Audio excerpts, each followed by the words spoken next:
अस्सलामुअलैकुम। उम्मीद करता हूँ आप लोग जो है वो खैरियत से होंगे। तो मेरा नाम जो है वो फैज़ुर रहमान है और आप ये लेक्चर ME इंग्लिश सेंटर पे देख रहे हैं। तो आज जो है वो एक मोस्ट इम्पॉर्टेंट लेक्चर है। क्यों? क्योंकि आज हमने चैप्टर नंबर 16 के तमाम MCQs, तमाम शॉर्ट क्वेश्चन आंसर्स या लॉन्ग क्वेश्चन आंसर्स और न्यूमेरिकल्स सॉल्व करने हैं। तो ये वीडियो एक इम्पॉर्टेंट वीडियो है क्योंकि ये जो क्वेश्चन आंसर्स हैं पेपर के लिए मोस्ट इम्पॉर्टेंट है और न्यूमेरिकल भी और आपके जो यहाँ पर मौजूद है MCQs ये भी। तो देखिए, इन चीज़ों को शुरू करने से पहले मैं आपको एक बात बता दूं जो कि एक इम्पॉर्टेंट बात है कि हमने जो है वो गैस पेपर भी बना लिए, आप लोगों के लिए नोट्स भी बना लिए और आप लोगों के लिए ग्रुप भी क्रिएट किए। तो देखिए, यहाँ पर फिर कुछ सवालात उठने लगे कि सर ये फ्री क्यों नहीं है, नोट्स, ग्रुप और गैस पेपर। तो अगर कोई सवाल करता है तो मुझे जवाब देने में कोई प्रॉब्लम नहीं होती है। क्यों? क्योंकि आपका सवाल ये बात को बताता है कि आप जो है वो इंटरेस्ट ले रहे हैं, आप कुछ सुन रहे हैं या कुछ सीखने की कोशिश कर रहे हैं। तो मुझे ये कहा गया। तो देखिए, मैं यहाँ पर बता दूं कि जहाँ तक बात आएगी मेरी, तो मैं फ्री ऑफ कॉस्ट काम कर सकता हूँ, नो डाउट। आपको पता है ये जो मैं घंटों के लेक्चर यूट्यूब पे देता हूँ इसके मैं आपसे चार्ज नहीं करता हूँ, ठीक है। तो ये तो फ्री ऑफ कॉस्ट होते हैं। लेकिन जब बात आती है नोट्स की और गैस पेपर की और ग्रुप्स की, तो वहाँ पर फीस रखनी ही पड़ती है। क्यों? क्योंकि जो लोग उन ग्रुप्स को चलाते हैं, जो लोग नोट्स बनाते हैं, जो गैस पेपर बनाते हैं, वो चार्ज करते हैं। अगर मैं उन्हें कहूँ भी ना कि आप फ्री ऑफ कॉस्ट काम करें तो शायद वो ना कर सकें। क्यों? क्योंकि आपको पता है टीचिंग जो है वो कोई ऐसा प्रोफेशन नहीं है जिसमें एक इंसान लाखों कमाए। आपको खुद पता है ये बात। अगर आप टीचर हैं, स्टूडेंट हैं, तो आप अपने टीचर को एक बिजनेसमैन से कंपेयर कर लें, चाहे बिजनेसमैन से ना करें, कोई अच्छी जॉब करने वाले से भी कंपेयर करेंगे ना अपने टीचर को, तो आप देखेंगे कि उनको सरवाइव करना पड़ता है मुख्तलिफ चीज़ों के अंदर। यहाँ पे मैं ये बात इसलिए कर रहा हूँ कि टीचर की जो सैलरी होती है वो as compare to other jobs कम ही होती है। जैसे कि अगर कोई इंजीनियर है, डॉक्टर है, तो वो माहाना 70-80 हज़ार रुपये कमा रहा होता है, ये लाख रुपए लगा लीजिए, इससे ज़्यादा प्लस। लेकिन अगर कोई टीचर है ख़ास तौर पे स्कूल का या कॉलेज का, तो उसकी सैलरी 50-60 हज़ार से अंदर ही होती है। कुछ की तो सैलरी जो है वो 10 हज़ार से स्टार्ट होती है और इससे अंदर अंदर ही होती है। तो आप खुद हिसाब लगा सकते हैं, इतनी महंगाई में किसी को 10-15 हज़ार रुपये में गुजारा करवाना कोई आसान काम नहीं है और कहना भी गलत काम है कि भाई हम आपको इतनी सैलरी देंगे। दिमाग होना चाहिए कि हम कैसे इतनी कम सैलरी किसी को ऑफ़र कर सकते हैं। तो फिर उन्हें सैलरी ऑफ़र करनी पड़ती है हमें, क्योंकि वो नोट्स लिख रहे होते हैं, वो काम कर रहे होते हैं हमारे लिए। तो इसीलिए इसकी हम फ़ीस रखते हैं। तो आई होप आपको आपके सवालों का जवाब मिल गया होगा कि इसकी फ़ीस क्यों होती है। मैं यहाँ पर बस जल्दी से लिख देता हूँ छोटी मोटी जो फ़ीस है। भाई देखो, 1000 जो है वो ग्रुप की है, ये 1500 है। याद रखना, ये फ़ीस 1500 थी, लेकिन अभी दिसंबर भी एंड होने वाला है, तो इसीलिए इसकी फ़ीस जो है वो हमने 1500 से सिर्फ 1000 कर दी है, जो ग्रुप की है, जिसमें notes, lecture, gas paper, model paper, तमाम चीज़ें मिल जाएंगी। और ये सालाना फ़ीस है, महाना नहीं है, ठीक है। अच्छा, और तमाम सब्जेक्ट के नोट्स के लिए 500 है, एक सब्जेक्ट के नोट्स चाहिए तो 150 है, ठीक है। और अगर तमाम सब्जेक्ट के गैस पेपर चाहिए तो 200 है। बस ये फ़ीस का हमारा कॉन्सेप्ट है। लेकिन अगर आप ग्रुप में ऐड हो जाते हैं तो आपको ये कोई भी फ़ीस पे नहीं करनी, फिर आपको तमाम चीज़ें बस ग्रुप में ही मिलती रहेंगी। आप हमारे लोगों से कोऑर्डिनेट कर जो भी चीज़ आपको चाहिए हो, बुक के PDF, gas paper, model paper, notes और जो भी मटेरियल आपको चाहिए वो दे देंगे हम। देखें, जहाँ भी पढ़ाई होती है ना, वहाँ पर एक प्रॉपर वे होता है पढ़ाने का। यानी अगर कोई यूनिवर्सिटी बनती है तो फिर वो यूनिवर्सिटी बुक्स भी देखती है कि कौन सी बुक से पढ़ाएगी, कौन टीचर पढ़ाएगा और कौन काम करेगा। तो अगर हमने एक ऑनलाइन सिस्टम शुरू किया तो फिर हमारे पे भी ये आ जाता है कि हम मुकम्मल पढ़ाई करें, क्योंकि मैं भी अपना टाइम मुकम्मल दे रहा हूँ, आपको मुकम्मल चीज़ें करा रहा हूँ, आप भी अपना टाइम हमें दे रहे हैं। तो फिर ये बात भी आ जाती है कि आपके पास बुक्स के PDF भी हों, नोट्स के PDF भी हों, हमारा जो मटेरियल है वो आप तक जाए। तो ये तमाम का तमाम मटेरियल आपके पास PDF में आएगा, ठीक है, हार्ड कॉपी में नहीं होगा, PDF में होगा। तो ये इसकी डिटेल्स थी। आप व्हाट्सएप नंबर स्टार्ट में भी आ रहा होगा, तो उस पर ही कांटेक्ट कर उसी पे इजी पैसा कर हमें बता दीजिएगा। और जो भी आपको नोट्स चाहिए हो, ग्रुप में ऐड होना हो, हम उसी टाइम पर कर लेंगे, ठीक है। चलें, अब आ जाए, अपनी बातें तो ख़त्म हो गई, यहाँ पर आपकी भी बातें थी थोड़ी बहुत। अब अपना स्टार्ट करते हैं वर्क। अच्छा भाई, MCQs। तो यहाँ पर MCQs आपके वही हैं जो आपने चैप्टर्स पढ़ लिए हैं। तो याद रखिएगा, यहाँ पर MCQs ऐसे नहीं पूछे गए कि F = MA क्या है। इस तरह के MCQs नहीं है। अब वो भी मुश्किल चीज़ है कि अगर किसी ने नहीं पढ़ा, मैं उसको बोलूँ F = MA क्या होता है, तो वो भी नहीं बता सकता कोई इंसान अगर उसने नहीं पढ़ा है। लेकिन अगर उसने पढ़ा है तो वो F = MA क्या, F = MA की जो इंटीग्रेशन है वो भी बता देगा, ठीक है। तो इसीलिए यहाँ पर वही चीज़ें MCQs में मौजूद हैं जो आपने चैप्टर्स में पढ़ा है। अगर चैप्टर नहीं पढ़ा है तो एक बार पढ़ लीजिए, ये MCQs, ये क्वेश्चन आंसर्स, ये न्यूमेरिकल्स आप खुद करने के लिए सेल्फ सफिशिएंट हो जाएंगे। अच्छा, न्यूमेरिकल इसमें सिर्फ चार बल्कि पीछे भी 6-7 ही होते थे, तो वैसे तो इसमें न्यूमेरिकल्स आपको कम कराए गए टॉपिक के दौरान, लेकिन यहाँ पर 4 हैं तो वो भी मैं करा दूंगा। अच्छा, कहा जाता है which statement is true about the magnetic poles. अच्छा, मैग्नेटिक पोल्स के लिए इसमें से कौन सी स्टेटमेंट ट्रू है, यानी इसमें से कौन सी ऐसी बातें लिखी हुई है जो आपको एक मैग्नेटिक फील्ड के अंदर देखने के लिए मिलती है, यानी जहां पर मैग्नेट रखे होते हैं वहां पर ये चीज़ देखने के लिए मिलती है। तो सबसे पहली स्टेटमेंट आपके पास इन्होंने क्या लिख दी है, अनलाइक पोल रिपेल्स। तो देखो, अनलाइक पोल एक दूसरे को रिपेल नहीं करते हैं। फॉर एग्जाम्पल, 2 मैग्नेट है आपके पास। अब देखो, मुझे थोड़ा बहुत समझाना पड़ेगा, लेकिन ज्यादा डिटेल में नहीं जाऊंगा, ये बता चुका हूं। नॉर्थ पोल और साउथ पोल है, तो नॉर्थ पोल साउथ पोल एक दूसरे को कभी भी रिपेल नहीं करेंगे, किसी भी कंडीशन में ये रिपेल नहीं करेंगे। क्या करेंगे, अट्रैक्ट करेंगे। ये इसको अपने पास बुलाएगा, वो उसको अपने पास बुलाएगा। तो ये तो बिल्कुल ही गलत हो गई। और इसी तरह से फिर बी भी गलत हो गई कि लाइक पोल अट्रैक्ट। तो लाइक पोल यानी लाइक से क्या मुराद है, ये भी नॉर्थ पोल है और ये भी नॉर्थ पोल है, या ये साउथ पोल है तो ये भी साउथ पोल है। तो दोनों पोल एक दूसरे को कभी भी अट्रैक्ट नहीं करेंगे, सेम पोल एक दूसरे को अट्रैक्ट नहीं करते हैं। अच्छा, magnetic pole do not effect each other. Magnetic pole एक दूसरे पर असर नहीं करते हैं, यानी अगर 2 मैग्नेट रख दो तो वो एक दूसरे को अट्रैक्ट ही नहीं करेंगे, ऐसा भी कुछ नहीं है। असल क्या है, a single magnetic pole does not exist. एक मोनोपोल कभी भी एग्जिस्ट नहीं करेगा। आपको जब भी आप मार्केट से मैग्नेट खरीदने जाओगे ना, आप उससे ये बोल के मैग्नेट नहीं खरीद सकते कि मुझे नॉर्थ पोल वाला मैग्नेट दे दो। आप उससे कभी भी ये कह के नहीं खरीद सकते कि मुझे साउथ पोल वाला मैग्नेट दे दो। आपको जब भी मैग्नेट मिलेगा उसमें नॉर्थ पोल भी मौजूद होगा, उसमें साउथ पोल भी मौजूद होगा। सिंपल बात थी, एज सिंपल एज हम जितना कर सकते थे, ठीक है। सिंगल SINGLE सिंगल, इसको मैं रिमूव कर देता हूँ, ठीक है। मैं लिख दूंगा पूरा ताकि आप लोगों के लिए बाद में आसानी हो जाए। ये छोटी मोटी क्लासें हुआ करें, आप ले लिया करें, जिसमें मैं तमाम चीज़ें आपको पूरे डिटेल में सॉल्व करा देता हूँ।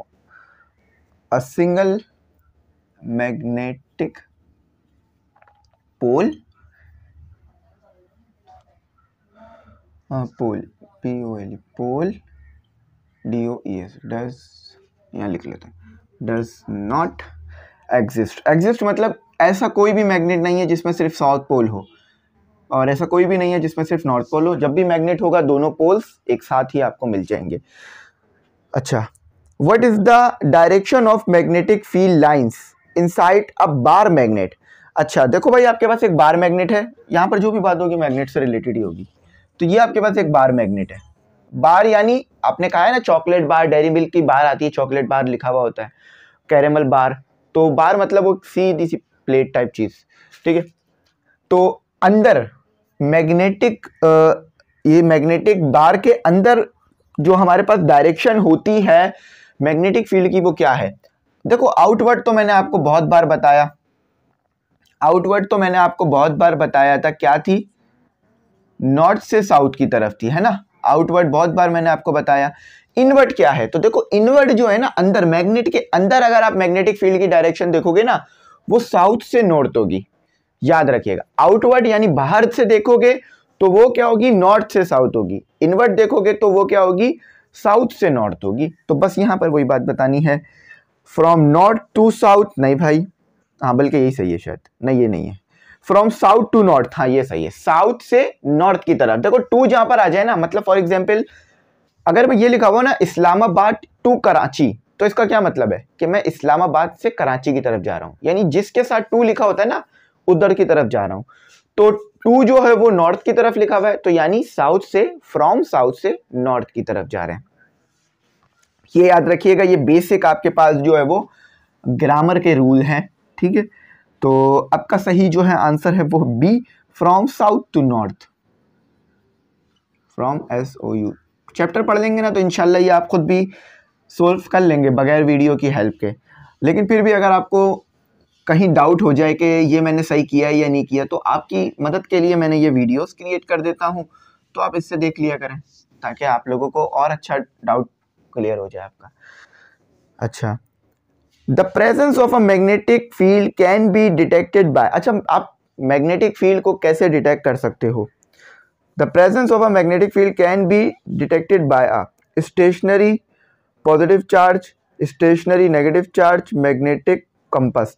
तो भाई सिंपल सी बात है, अगर आपको मैग्नेटिक फील्ड पता करनी है, देखें यहाँ पर वो बात नहीं हो रही कि हम मैग्नेट को किसी आयरन के करीब ले जाएंगे, मैग्नेट होगा तो वो चिपक जाएगा, ये ठीक है, लेकिन हमें साइंस की वे में बात करना है, ठीक है। जो रोजमर्रा में हो रहा होता है उसे हम एक्सप्लेन तो कर सकते हैं साइंस से, फिजिक्स से, लेकिन वो बात इधर नहीं करेंगे हम जहाँ पर हमसे डायरेक्ट बात पूछी जा रही। तो अगर आपको मैग्नेटिक फील्ड पता करनी है या नहीं, तो सिंपल आप कंपास का इस्तेमाल करेंगे, magnetic compass.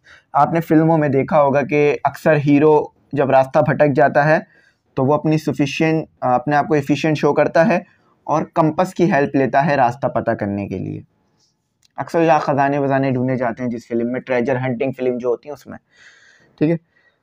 If the current in a wire which is place perpendicular to a magnetic field increase the force on a wire. अच्छा देखो यार बात समझो, एक वायर है वो परपेंडिकुलर रखा गया, हमने पढ़ा था ना force on a wire current carrying, मतलब अगर वायर में करंट हो तो फोर्स का क्या इफेक्ट रहेगा। तो हमने ये पढ़ा था अगर वायर में करंट है और अगर वो परपेंडिकुलर रखा हुआ है फील्ड में तो फोर्स मैक्सिमम लग रही होगी, ठीक है। तो यहाँ देखें क्या लिखा हुआ है, increase decrease remain the same will be zero.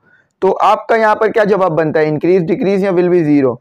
तो मैंने आपको ये बात उस वक्त भी बता दी थी, फिर मैं आपको बता रहा हूँ कि यहाँ पर इसका जवाब जो है वो इंक्रीज में ही आना चाहिए, क्योंकि वायर तो परपेंडिकुलर हमारे पास रखा हुआ है, जब परपेंडिकुलर रखा हुआ है तो वो बढ़ेगा, इंक्रीज होगा, बिल्कुल ठीक बात है। देखो यहाँ मुझे मैग्नेटिक फील्ड बनानी पड़ेगी, ये मैग्नेटिक फील्ड है, ठीक है, बी लिख रहा हूँ, और ये वायर परपेंडिकुलर रखा हुआ है, तो जितना ये परपेंडिकुलर होगा उतना ज्यादा मैग्नेटिक फील्ड इसके अंदर से गुजरेंगी ना, तो उतना ही ज्यादा इस पर फोर्स लगेगी, क्योंकि आपको पता है कि जब करंट होता है वायर में और मैग्नेटिक फील्ड होती है बाहर, तो वो दोनों एक दूसरे पे फोर्स लगाते हैं, एक फील्ड दूसरे पे फोर्स लगा रही होती है। तो आपका जवाब आ गया इंक्रीज, INCREAS, इंक्रीज, जो कि है हमारे पास ए, ऊपर हमने नहीं लिखा, डी कंपास था, डी कंपास था। 5 कहा जाता है कि DC motor convert, DC motor क्या करती है, मैंने आपको बार बार ये बात बताई थी, ये बेसिक इसका वर्किंग प्रिंसिपल था कि डीसी मोटर जो है वो इलेक्ट्रिकल एनर्जी को मैकेनिकल एनर्जी में कन्वर्ट करती है। आपके घर में वॉशिंग मशीन लगी हुई है, आप बस प्लग लगाते हो, वॉशिंग मशीन चल जाती है, तो वॉशिंग मशीन चलती है तो वो क्या करती है, मैकेनिकल वर्क, आपके कपड़ों को घुमाती है, यानी इलेक्ट्रिकल एनर्जी मैकेनिकल एनर्जी में जा रही होती है। तो इसका है electrical energy into mechanical energy, electrical energy into chemical energy. तो देखो केमिकल एनर्जी का तो सवाल ही नहीं आता, क्योंकि आप मशीन से केमिकल तो नहीं पैदा करते ना, ठीक है। तो यहाँ आ गया इलेक्ट्रिकल ENER जीवा एनर्जी इंटू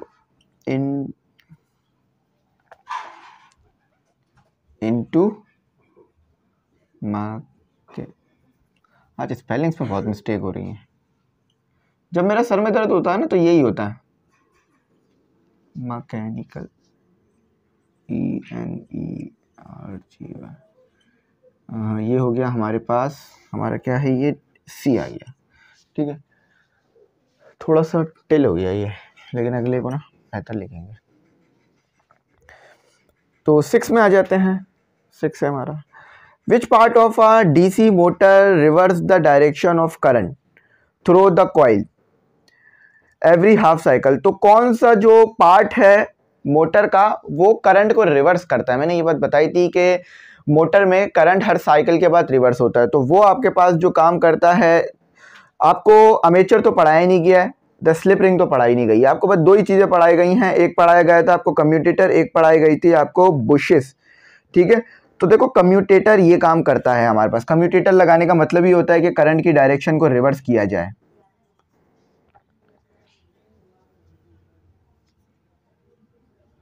द कम्यूटेटर, अच्छा यहाँ कम्यूटेटर लिखा, सही कम्यूटेटर, और अपना है बी, ठीक है भाईजान, ठीक है सर। तो ये हो गया। कहा जाता है the direction of induce EMF in a circuit is in accordance with conversion of.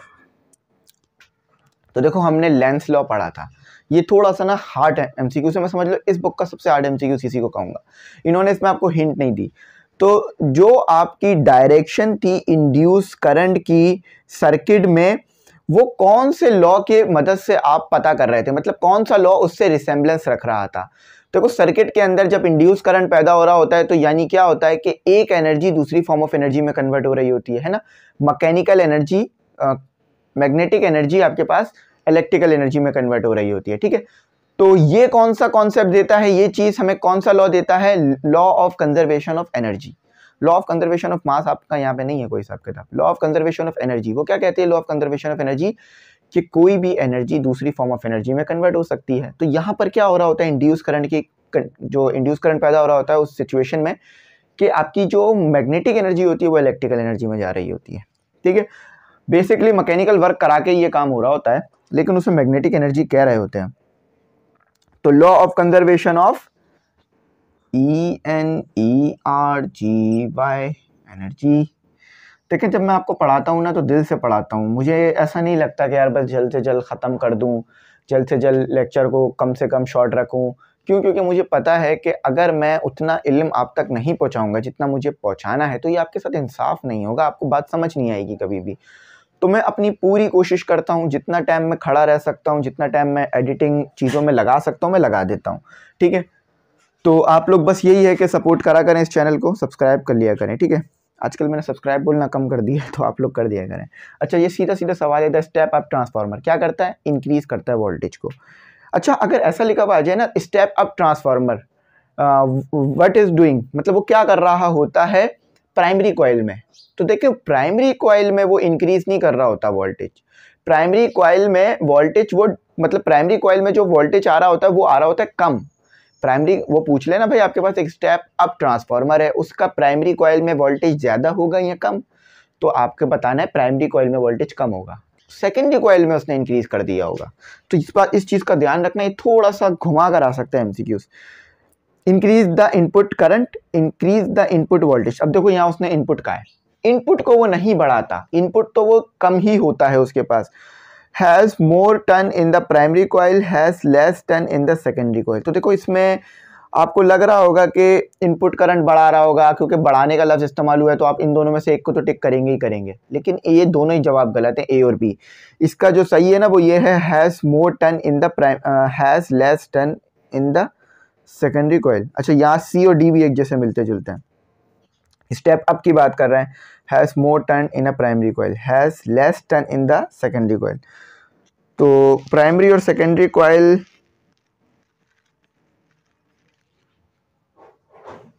इसका इंक्रीज द वोल्टेज ही आएगा, इनपुट वोल्टेज, क्योंकि आउटपुट वोल्टेज बढ़ाता है ना, ठीक है। इंक्रीज द इनपुट वोल्टेज ही हम इसका जवाब लेंगे, क्योंकि देखो इसमें जो ये कंडीशन है ना स्टेप अप ट्रांसफार्मर की वो उलट लिखी हुई है सी और डी।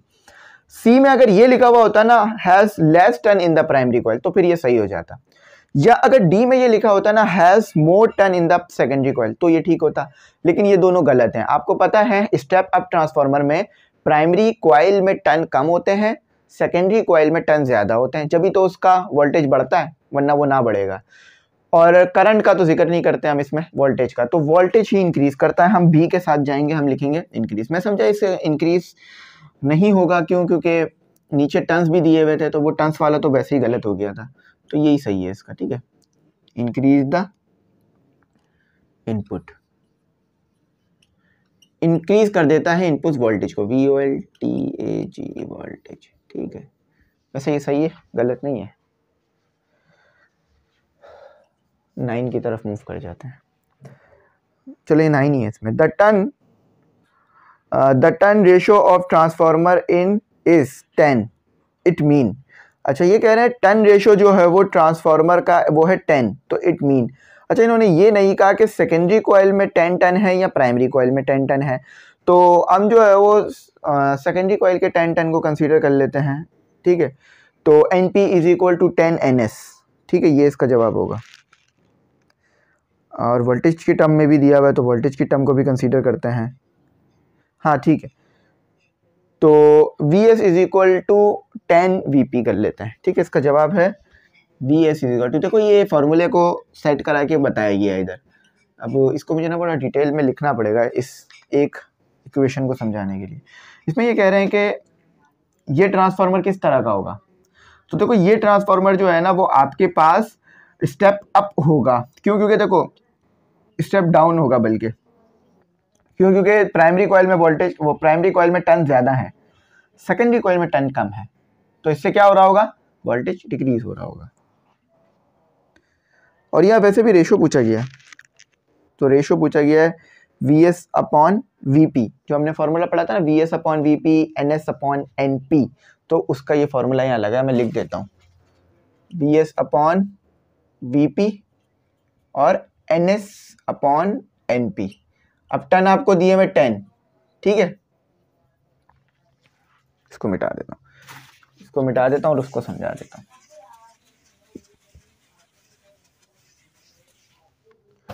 टर्न आपको दिए में 10, ये जो टर्न का रेशो है, कह रहे हैं ना टर्न का जो रेशो है वो है आपके पास 10, तो इसको उधर ले जाओ, Vs is equal to 10 Vp।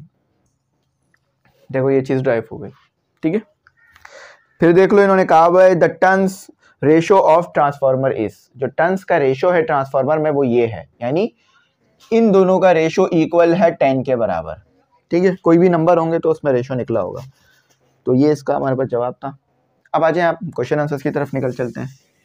उम्मीद करता हूँ ये मुझसे गलती हो गई, मुझे जो है ना रीचेक कर लेना चाहिए था, तो मैंने डायरेक्ट ही रिमूव, लेकिन अल्हम्दुलिल्लाह मैंने सही किए, ये डी है आखिर का। बाकी जब वीडियो एडिटिंग होगी तो उस वक्त भी एक बार रीचेक हो जाएगा, तो आपके लिए वहाँ भी आसानियाँ क्रिएट हो जाएंगी। जो मैंने लिखा है आप उसके साथ जाइएगा, ठीक है, जो MCQs में लिखे गई ये बात। चलें अब अपना मोस्ट इम्पॉर्टेंट सेक्शन करते हैं, MCQs का हो गया है, बल्कि अब क्वेश्चन आंसर्स का सेक्शन शुरू।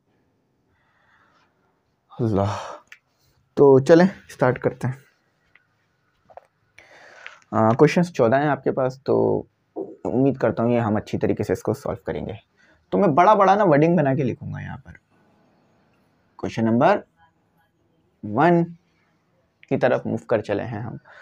आई होप अच्छी तरह से आपको विजिबल होगा, थोड़ी सी ब्राइटनेस तेज हो गई है, लेकिन वो जब कम कर दूंगा जब हम न्यूमेरिकल्स करेंगे। तो देखो मैं यहाँ पर एक छोटी सी बात आपको बताता हूँ। अक्सर ना हम पढ़ते तो हैं लेकिन हमारी कोई मोटिवेशन नहीं होती। याद रखना, मोटिवेशन बहुत ज़रूरी है ज़िंदगी में। मुझे भी मोटिवेशन है कुछ चीज़ों को लेकर, कुछ चीज़ों ने हर्ट किया है, कुछ चीज़ों को लेकर मोटिवेशन है, कुछ चीज़ों को हासिल करना है। अब वो गैर जानदार चीज़ें भी हो सकती हैं, जानदार भी, ठीक है। वो कोई गाड़ी बंगला भी हो सकता है या कोई और चीज़ भी। आप भी अपनी ज़िंदगी में मोटिवेशन रखें, आप अपनी ज़िंदगी में सोचें। आप अभी छोटे हैं तो आपकी क्या मोटिवेशन हो सकती है, मैं देता हूँ आपको मोटिवेशन, कि आप ये सोचें कि आपने अपने पेरेंट्स का जो सर है ना वो फ़ख्र से बुलंद करना है, यानी उनका नाम रोशन करना है, उनको माशरे में इज़्ज़त दिलवानी है। और जब आपका नाम लिया जाए ना तो कहा जाए कि ये जो है ना उन साहब के बेटे हैं, या उन खातून के बेटे या बेटी हैं, या उन साहब की बेटी हैं ये, या उन साहब या उन खातून की बेटी हैं ये। ठीक है, यहाँ तो हम पढ़ा रहे हैं तो मेरे लिए तो आप लोग एक जैसे ही हो, चाहे आप गर्ल हो या बॉय हो, चाहे आप लड़की हो या लड़का हो। तो आपने हमेशा ना कोशिश करनी है कि अपनी ज़िंदगी में कुछ करके दिखाएं। नंबरों के लिए मत पढ़ें। अच्छी बात है आपका रिजल्ट अच्छा आ रहा है, इससे पता चल रहा है कि आपने अच्छा पढ़ा है, लेकिन सिर्फ ऐसा नहीं है कि नंबरों तक रह जाए। मैंने देखा है अच्छे से अच्छा पढ़ने वाला बच्चा भी ना जैसे पेपर हो जाते हैं ना कॉपियाँ साइड में रख देता है, लेकिन वो बच्चा जो पढ़ने के लिए पढ़ता है ना, जब पेपर ख़त्म हो जाते हैं तो वो कॉपी साइड में नहीं रखता, वो दूसरी बुक्स उठा लेता है और कुछ सीखना शुरू करता है। तो मैं चाहता हूँ आप ऐसे स्टूडेंट बन जाए जो हमेशा अपनी ज़िंदगी में सीखते रहें और आगे लेके बढ़ते रहें, क्योंकि टीचर एक अच्छा मोटिवेशन दे सकता है, एक अच्छा मोटिवेटर होता है। तो अब इस बात को याद रखिएगा। मैंने आपके 1-2 मिनट ले लिए, अब हम चलते हैं, स्टार्ट करते हैं। तो मैं भी देख लेता हूँ टाइम कितना हो गया। हाँ सही। A wire in a magnetic, चलें इसे थोड़ा सा पढ़ लेता हूँ। A wire in a magnetic field generator voltage generate से जनरेटर नहीं है। A wire in a magnetic field generates voltage. अच्छा, एक वायर है मैग्नेटिक फील्ड में है और वो वोल्टेज जनरेट कर रहा है। आपको ये कंडीशन पता है कैसे हो रही है? To generate maximum voltage move wire in what direction relate to the field. कह रहे हैं कि आपके पास एक वायर है और वो वायर भाई साहब किस में है, वो वायर भाई साहब आपके पास मैग्नेटिक फील्ड में है। अब उन वायर को हम मैग्नेटिक फील्ड में कहाँ मूव कराएंगे जो हमारे पास जो वोल्टेज है वो ज़्यादा से ज़्यादा पैदा हो जाए।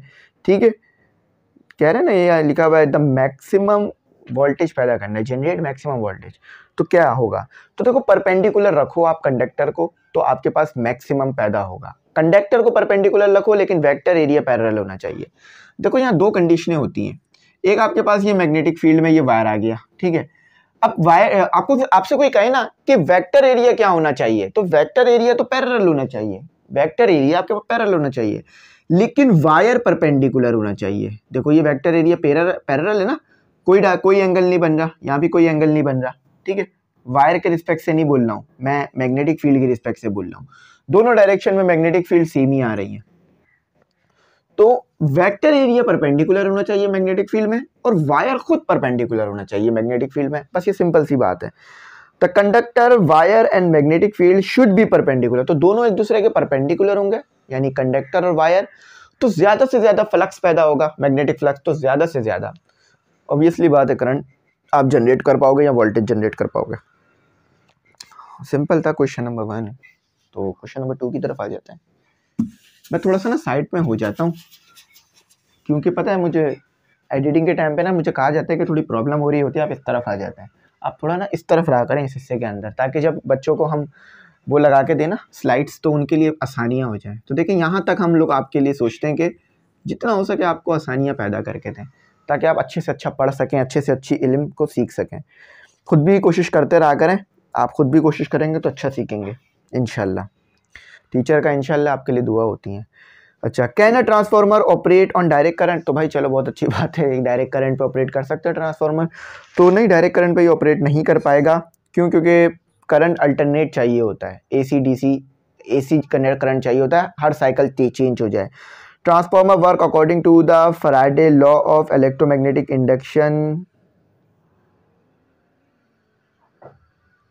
सही है, Faraday law of electromagnetic induction यानी म्यूचुअल इंडक्शन समझ लो। The direct current does not produce variable magnetic field, and then primary coil of a transformer is connected to a DC, then constant magnetic field lies pass। तो देखो मैंने ये पढ़ाया था कि मैग्नेटिक म्यूचुअल इंडक्शन के प्रिंसिपल पे काम करता है ट्रांसफार्मर। तो फिर ये भी तो आपको पता है ना कि म्यूचुअल इंडक्शन का प्रिंसिपल कहाँ से आ रहा है हमारे पास आ रहा है म्यूचुअल इंडक्शन का प्रिंसिपल फैराडे से, कि जितना ज़्यादा फ्लक्स चेंज होगा उतना ज़्यादा आपके पास करंट पैदा होगा। तो यही काम ट्रांसफार्मर में भी होता है कि ट्रांसफार्मर में AC करंट आता है और फ्लक्स चेंज होता है। फ्लक्स चेंज होने की वजह से म्यूचुअल इंडक्शन होती है, जिससे करंट पैदा होता है। तो ये मैं पढ़ा चुका हूँ, आप ये नहीं समझिएगा कि बहुत हार्ड बातें कर रहा हूँ मैं, ये ऑलरेडी पढ़ा चुका हूँ। आप लिख लीजिएगा फैराडे लो ME इंग्लिश सेंटर, आपको वीडियो मिलेगी इसकी, ठीक है। तो यहाँ पर आपको पता है हमने 14 क्वेश्चनों को कवर करना है। अगर एक एक क्वेश्चन पे आधा घंटा निकाला हमने तो समझ लीजिए सिर्फ हम 4-5 क्वेश्चन ही कवर कर सकेंगे। तो फिर इसलिए कि जल्दी भी करना है और समझाना भी है आपको मैंने इंशाल्लाह। तो सिंपल ये बात समझ लो, ट्रांसफार्मर कभी भी प्राइमरी करंट पे काम नहीं करेगा, हमेशा सेकेंड AC करंट पे काम करेगा, DC करंट पे कभी भी काम नहीं करेगा। Demonstrate through an experiment how an electric current in a conductor generate a magnetic field in its vicinity. तो बस यही डेमोस्ट्रेट करना है, यानी यही चीज़ वाज़ेह करनी है कि कैसे जो है वो इलेक्ट्रिक करंट जो है वो जनरेट कर देता है मैग्नेटिक फील्ड को। तो हमने ये बात पढ़ी है, जैसे ही इलेक्ट्रॉन्स या चार्ज मूव करता है, देखो इलेक्ट्रॉन कहा जा रहा है ना, तो भी चार्ज की बात हो रही होती है। ज़रूरी नहीं है कि चार्ज कहूँगा तो इलेक्ट्रॉन कहूँगा तो ही चार्ज की बात होगी, नहीं, चार्ज कहते हैं तो भी इलेक्ट्रॉन की बात हो सकती है। हाँ, नेगेटिव पॉजिटिव कह रहे हैं तो फिर आपको उसमें वाजे हो जाती है चीज़। अगर पॉजिटिव चार्ज कह रहे हैं तो प्रोटॉन की बात कर रहे हैं, नेगेटिव चार्ज कह रहे हैं तो इलेक्ट्रॉन की बात कर रहे हैं। तो फिर क्या हो रहा है यहाँ कि करंट जो ऐसे पैदा होता है कि जब कंडक्टर में से गुजरता है हमारे पास करंट, तो फिर उसके इर्द गिर्द मैग्नेटिक फील्ड क्रिएट कर देता है, ठीक है। अगर अपवर्ड मूव कर रहा है तो फिर एक खास डायरेक्शन में मैग्नेटिक फील्ड होगी, डाउनवर्ड मूव कर रहा है तो एक खास डायरेक्शन में, यानी ऐसे समझ लो, ऐसे क्या बन रहा है आपके पास, ऐसे क्लॉकवाइज बन रहा है, तो ये इस तरह से। तो pass a current carrying conductor through a cardboard sheet, small compass should be place near the conductor. तो ये हमने एक्सपेरिमेंट पढ़ा था। आपने क्या करना है, कार्डबोर्ड की शीट लेनी है, गत्ते की या लकड़ी की ले लें, और उसके अंदर से एक होल बनाकर कंडक्टर को ले आए, ठीक है। अब उस कंडक्टर के इर्द गिर्द जो है कंपास बिछा दें। जैसी करंट की वजह से मैग्नेटिक फील्ड होगी, आपको वो कंपास जो है वो वर्क करते हुए नजर आ जाएंगे। तो आप समझ जाएंगे कि वाकई ही अगर करंट गुजरता है किसी कंडक्टर से तो मैग्नेटिक फील्ड पैदा हो जाती है।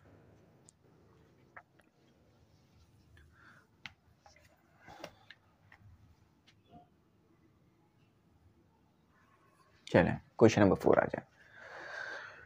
Explain how a force work on a current carrying conductor that is perpendicular to the magnetic field. तो आपने ये बताना है कि कैसे एक करंट कैरिंग कंडक्टर पर जो है वो फोर्स लगती है जब वो मैग्नेटिक फील्ड में परपेंडिकुलर रखा हुआ हो। जैसे अभी मैंने थोड़ी देर पहले डायग्राम बनाई थी ना, वही बात कर रहा है। The magnetic field exert a force on a current carrying wire in a direction given by the Fleming right hand rule. तो फ्लेमिंग राइट हैंड रूल की मदद से आप डायरेक्शन निकालेंगे कैसे। हमने पढ़ा था इस चीज़ को बहुत डिटेल में कि आपके पास यहाँ पर 3 उंगलियों का इस्तेमाल होगा। ये थंब जो है वो फोर्स की डायरेक्शन दे देगा, ये जो है आपके पास जो है वो मैग्नेटिक फील्ड की डायरेक्शन आ जाएगी, इससे जो है वो आपके पास इलेक्ट्रिक फील्ड की डायरेक्शन आ जाएगी। एक को आप मैग्नेटिक फील्ड की डायरेक्शन में रख लें, एक को आप इलेक्ट्रिक फील्ड की। देखिए इन दोनों में से एक इलेक्ट्रिक या मैग्नेटिक फील्ड है, ये वाला कभी भी इलेक्ट्रिक और मैग्नेटिक फील्ड की डायरेक्शन के लिए इस्तेमाल नहीं होगा थंब, ये सिर्फ फोर्स के लिए इस्तेमाल होगा। तो आपको ना बुक में भी ये चीज़ गिवन है, मैं आपको पेज नंबर बता देता हूँ, आप इस रूल को देख भी लीजिए ताकि अच्छा आपका रिवीजन हो जाए। लगे मेरा भी रिवीजन हो जाएगा। हाँ तो ये रहा आपके पास डायग्राम, ये रही आपके पास पेज नंबर देखिए 135, वीडियो को पॉज कर लीजिए, 135 पेज नंबर देख लीजिए। तो मैग्नेटिक फील्ड की डायरेक्शन ये होगी, ये इलेक्ट्रिक नहीं है। ये जो आपकी इंडेक्स फिंगर है ना, जिसे शहादत की उंगली भी कहा जाता है, जिससे हम रख कर पढ़ते हैं, तो इसको आपने रखना है मैग्नेटिक फील्ड की डायरेक्शन में, यानी जिस तरफ भी मैग्नेटिक फील्ड है और जिस तरफ करंट है उस तरफ इस उंगली को खोल देना है, ठीक है। तो फिर आप देखोगे फोर्स ऊपर की तरफ डायरेक्शन बता देगी आपको, यानी ये थंब आपको बताएगा फोर्स की डायरेक्शन। अब अगर करंट इस तरफ नहीं है उस तरफ है तो देखो फिर ये पूरा हिसाब किताब उलट हो जाता है। तो ये याद रखना बस आप, ठीक है। तो वो डायग्राम देख लो, मैं चलो आपको दिखा देता हूँ ना यार, ये देखें, ठीक है, देखें आप, दिख रही है आपको, ये डायग्राम है। तो ये लिख पढ़ लीजिएगा। और फिर फोर्स लगती है तो आपको पता है मोशन होता है, ठीक है, वर्क करता है कोई भी सिस्टम हमारे पास ना। State that a current carrying coil in a magnetic field experience a torque. तो आपने ये बताना है कि अगर कोई कॉइल आप रख दोगे मैग्नेटिक फील्ड में तो वो टॉर्क एक्सपीरियंस करेगा। टॉर्क क्या होता है, टर्निंग इफेक्ट ऑफ फोर्स, यानी आपके पास एक चीज़ है यूँ रखी हुई है, उस पर यहाँ से फोर्स लग रही है तो वो कुछ टाइम के बाद इधर आ जाएगा, अभी फिर फोर्स लगेगी तो फिर आगे मूव करेगा, और ये मूवमेंट ऑफ आर्म आ गया आपके पास, जो कि आर या डी से डिनोट कर दिया जाता है। तो देखो मैंने पढ़ाया था ये पूरा टॉपिक, आप इसको एज इट इज इंग्लिश में लिखिएगा, करंट कैरिंग कॉइल इन अ मैग्नेटिक फील्ड एक्सपीरियंस अ टॉर्क, एमई इंग्लिश सेंटर। ये डिटेल एक्सप्लेनेशन है। अब देखें इतनी बड़ी चीज़ को मैं सिर्फ क्वेश्चन समझाते वक्त तो पूरा नहीं समझा पाऊंगा, लेकिन मैं इधर बता देता हूँ होता क्या है। आप एक कॉइल को रख देते हो मैग्नेटिक फील्ड में, तो जब उस कॉइल को मैग्नेटिक फील्ड में रखते हो ना तो उस पर अब टॉर्क नहीं लगता, कपल ऑफ टॉर्क लगता है। तो यहाँ सिर्फ टॉर्क कहते हैं, लेकिन वो वैसे तो कपल ऑफ टॉर्क होता है। कपल क्या होता है यहाँ पर, कपल ये होता है कि दो फोर्सेस लग रही हो लेकिन अपोजिट डायरेक्शन में लग रही हो और टर्निंग इफेक्ट पैदा कर रही हो, तो ये कपल होता है। तो यहाँ पे यही काम हो रहा होता है। अच्छा क्वेश्चन नंबर 6 की तरफ मूव करेंगे, ठीक है, तो लिख लीजिएगा। Describe an experiment that demonstrate the induction of EMF a circuit by varying magnetic field. तो ऐसा कोई एक्सपेरिमेंट आपने बताना है और एक्सप्रेस भी करना है उसे, डेमोस्ट्रेट यानी उसको वाजे करना है, उसको बनाना है। देखो पहले तो आपको कहा जाता है ड्रॉ द डायग्राम, लेकिन अब यहाँ ड्रॉ द डायग्राम नहीं कहेंगे, वो कहेंगे डेमोस्ट्रेट्स, यानी वाजे करो, बनाओ, करके दिखाओ उस एक्सपेरिमेंट को, यानी ड्रॉ करो। बेसिकली आपको पेपरों में कोई मटेरियल नहीं दिया जाएगा ये एक्सपेरिमेंट करने के लिए, बस आपको यहाँ पर डायग्राम बना देनी होगी उस एक्सपेरिमेंट की। तो आपने क्या बताना है, आपने बताना है कि इंडक्शन ऑफ ईएमएफ यानी इंड्यूस ईएमएफ जो है सर्किट में कैसे वेरी करता है मैग्नेटिक फील्ड की वजह से। बेसिकली कैसे मैग्नेटिक फील्ड की वजह से इंड्यूस ईएमएफ पैदा होता है। Changing magnetic field can change induce EMF in a circuit. तो देखो ये पूरी चीज़ जो है ना उसी से रिलेट है जो हमने पढ़ा था कि जब मैग्नेटिक फील्ड में चेंज आएगा ना तो आपके पास इंड्यूस करंट तो पैदा होगा ही होगा, यानी मैग्नेटिक फील्ड कभी कम हो रही है कभी ज़्यादा हो रही है, कभी आगे मैग्नेट मूव करा रहे हो कभी पीछे, तो करंट कंडक्टर में पैदा हो जाएगा। इसकी एक छोटी सी डायग्राम इस तरह बना लेना आप, इधर नहीं बनी हुई मैं बना रहा हूँ। ये आपके पास एक कंडक्टर है, ठीक है, इसमें अभी इंड्यूस करंट पैदा हो गया है, इंड्यूस को आई से लिख रहा हूँ और ई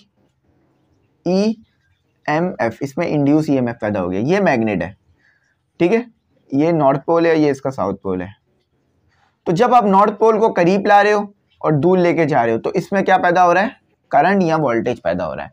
ये छोटी सी डायग्राम इस पर ड्रॉ कर देना, ठीक है। तो यहाँ पे ये पूरी बात डिटेल में लिखी हुई है जिसे हमने पढ़ लिया था, तो ये आप इसको पूरा उतार लीजिएगा। और नीचे जो लिखा हुआ है ना, electromagnetic induction by a moving coil, ये टॉपिक आपके में नहीं था मूविंग कॉइल वाला, ठीक है। आपके टॉपिक आपके पास सिर्फ वो टॉपिक था जिसमें सिर्फ आपका जो है वो या तो मैग्नेट मूव कर रहा हूँ, लेकिन ये इजाफी टॉपिक है, ये आप इसे लिखिएगा ज़रूर।